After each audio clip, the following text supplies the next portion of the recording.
My name is Ed Barrowset, and I run EPRI's Advanced Metering Systems project set. One of our 2021 projects was to create open source software to test meters for compliance with the ANSI C12 series of metering communications protocols. It is based on an open source library created by Honeywell Elster. This software runs under Linux and under Windows and has just been copied from EPRI's GitHub repository. I'm showing this software on Linux now. This is what the top-level directory contains right now. We use CMake to configure the project, specifying the current directory as the source and a new directory named build as the build directory. We can see that CMake has created the build directory and populated it with the required files. Now we're actually ready to build the file. Again, we use CMake to build the software from the previously generated configuration. Now that we have the software built, we can use a text editor to create a configuration file here called meter.ini to specify some important aspects of both the channel and the protocol. Here we are using an optical probe and we tell Linux which port it's on. We tell the software that we're using the ANSI C12 protocol and give it the meter's password. We also specify the optional session baud rate and packet size. We see the executable file, C12 test, and our recently created meter.ini file are here, so let's try it out.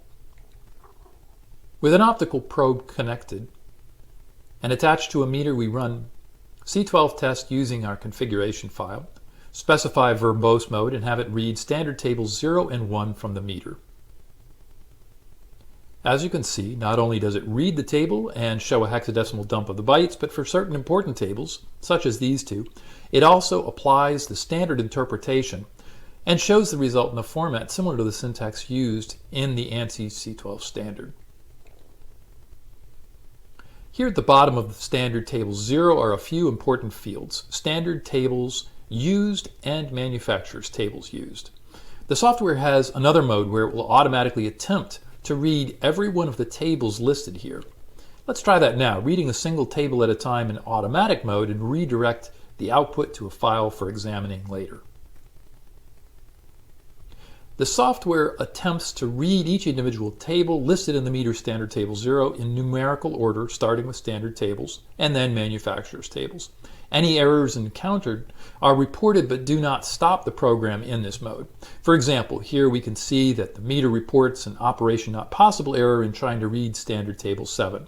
That's not surprising because this is the procedure initiate table that's intended to be written to invoke a procedure, not necessarily read from. Different manufacturers have adopted different interpretations of the standard and may, for example, require different privilege levels for reading some tables or may cause some tables to exist only under certain configurations. This whole process of reading every table one at a time can take quite a while, so we will use the magic of video editing to speed this up. In real life, with this particular meter and probe and computer, it took 2 minutes and 42 seconds. Now let's open a text editor to view the result. As we saw earlier, every table is shown as a hexadecimal dump of bytes, but also, for some tables, interpreted as defined in the ANSI C12-19 standard. This particular meter has a lot of standard and manufacturer's tables, resulting in a file that is almost 3,000 lines long. There are many other options not yet shown here. You can get a summary of these by asking the software for help. If you'd like to use this software or are curious about adopting it for your use, you can contact me, Ed Barrowset.